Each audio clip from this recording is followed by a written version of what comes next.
ছোট ছোট ফাংশনে ডিভাইড করতে পারি এবং সেটাকে পরে আমরা রিইউজ করতে পারি।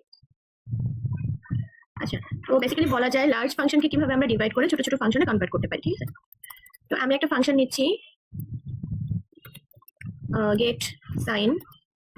এই ফাংশনের কাজটা হবে যে নাম্বারটাকে পজিটিভ নাকি নেগেটিভ সেটা দেখাবে। ঠিক আছে, তো আমি একটা প্যারামিটার নিলাম। এখন লিখি কন্ডিশন, ইফ যদি ফাংশনটা মানে এই যে নাম্বারটা, এই নাম্বারটা যদি বড় হয় 0 থেকে তাহলে পজিটিভ পজিটিভ, আর যদি নাম্বারটা আর কি 0 থেকে ছোট হয় এলস ইফ, তাহলে রিটার্ন করবে নেগেটিভ নেগেটিভ।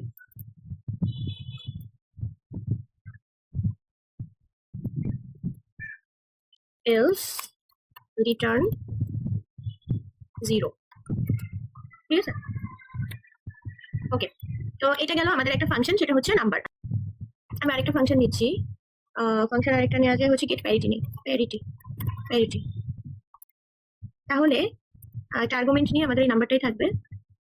আমি চাচ্ছি যে এখানে কি করা যায়, একটা ফাংশন নিয়ে হচ্ছে ইভেন অড দেখাই। ঠিক আছে, ইফ ইফ যদি এই নাম্বার ভাগশেষ 0 হয়, যদি নাম্বারের ভাগশেষ 0 হয় তাহলে রিটার্ন করবে ইভেন ইভেন।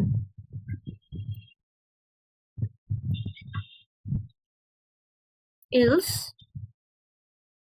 Return odd.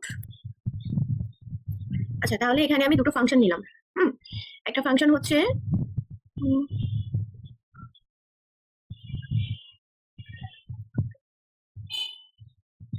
আচ্ছা, আমি এখানে দুটো ফাংশন নিলাম। একটা ফাংশন হচ্ছে আমার আর কি নাম্বার যদি 0 থেকে বড় হয় তাহলে পজিটিভ হবে, আর যদি 0 থেকে ছোট হয় তাহলে এটা একটা নেগেটিভ নাম্বার হবে, আদারওয়াইজ এটা রিটার্ন করবে 0। আরেকটা ফাংশন নিলাম যে যদি নাম্বারটা 0 হয় তাহলে এটা একটা ইভেন নাম্বার, আদারওয়াইজ এটা একটা অড নাম্বার। ঠিক আছে, আচ্ছা তাহলে এখন আমি আরেকটা ফাংশন নিই, ফাংশন চেক নাম্বার।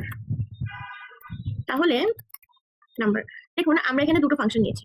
এখন আমরা কিন্তু এটা চাইলে একটা ফাংশনও লিখতে পারতাম, বাট না, আমি এটা রিউজ করতে চাচ্ছি। সেই কারণে আমি ছোট ছোট, বড় একটা ফাংশন না লিখে আমি ছোট ছোট ফাংশনে ডিভাইড করছি, যাতে আমি এটাকে রিউজ করতে পারি। নেক্সট আমি একটা ভেরিয়েবল নিই সাইন, গেট সাইন ছিল না আমাদের, হ্যাঁ গেট সাইন ছিল আমাদের, এই ফাংশনটার নাম নিচ্ছি। ঠিক আছে, গেট সাইন, নাম্বারটা নেই,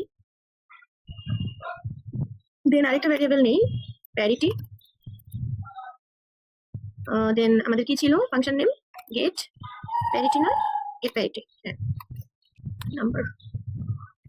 আচ্ছা, এবার আমি হচ্ছে একটা ভেরিয়েবল নিলাম, ভেরিয়েবলের ভেতর আমি হচ্ছে এই ফাংশনটা কল করলাম এবং তার ভেতর আমি এই ভ্যালুটা নিলাম। দেন আমি আবার একটা ভেরিয়েবলের ভেতর এই ফাংশনটার ভ্যালুটা নিলাম। ঠিক আছে, নাম্বারের ভ্যালুটা নিলাম। এখন আমি ইকো করতে চাচ্ছি, যে আমি দেখাতে চাচ্ছি যে নাম্বারটা আমি এখন নিব, মানে চেক নাম্বারের ভেতর আমি চেক নাম্বার ফাংশনের ভেতর আমি যে ভ্যালুটা নিব সেটা আমার আর কি একটা ইভেন অড নাম্বার নাকি নেগেটিভ নাকি পজিটিভ নাম্বার। ঠিক আছে, ওকে। দা নাম্বার, আমাদের যে নাম্বারটা ছিল নাম্বার, ঠিক আছে, নাম্বার, এই নাম্বারটা মানে এই নাম্বারটা, এই নাম্বারটা যেটা আমরা সব জায়গায় ব্যবহার করেছি, এই নাম্বারটা ইজ আমাদের সাইনের ভেতর গেট সাইনের ভেতর আমাদের আছে সাইনটা মানে পজিটিভ নাকি নেগেটিভ। ঠিক আছে, তো সাইন অ্যান্ড প্যারিটির ভিতর কি রেখেছিলাম, প্যারিটির ভিতর রেখেছিলাম যে নাম্বারটা কি ইভেন নাকি অড, অ্যান্ড প্যারিটি। তাহলে নাম্বারটা নিয়ে নিই এখন, আমাদের ফাংশন কি চেক নাম্বার। তাহলে আমি একটা নাম্বার নিয়ে হচ্ছে 4 -4,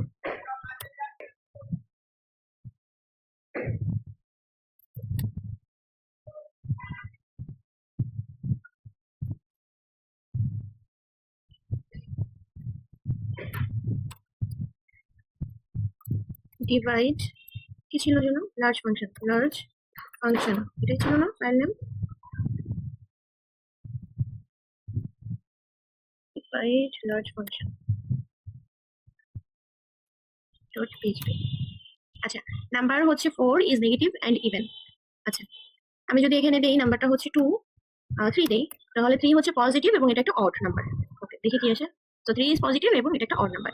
তো এটা যদি আপনারা চান তাহলে একটা সিঙ্গেল ফাংশনে লিখতে পারেন, কিন্তু সিঙ্গেল ফাংশনে লিখলে কি হবে, এটা কিন্তু রিইউজ করতে পারবো না। যেমন এটা তখন একটা ফাংশনের ভেতর, এটা একটা ফাংশনের ভেতর, তারপর আমি এই দুটো চেক করলাম, তো এটা আমি আর রিইউজ করতে পারবো না, এটা ওখানেই শেষ। বাট এখানে আপনি যদি চান তাহলে কখনো সাইন সাইন নিয়ে খেলতে পারবেন, প্যারিটি নিয়ে খেলতে পারবেন, অন্য কোনো ফাংশন আপনি অ্যাড করতে পারবেন। সো একটা ফাংশনকে রিইউজ করার জন্য, রিউজেবল ফ্যাসিলিটিস বাড়ানোর জন্য এইভাবে আমরা একটা লার্জ ফাংশনকে ছোট ছোট ফাংশনে ডিভাইড করি, যাতে এটা আমরা পরে এটা নিয়ে খেলতে পারি। ঠিক আছে, তো সবাই ভালো থাকবেন, সুস্থ থাকবেন, ধন্যবাদ।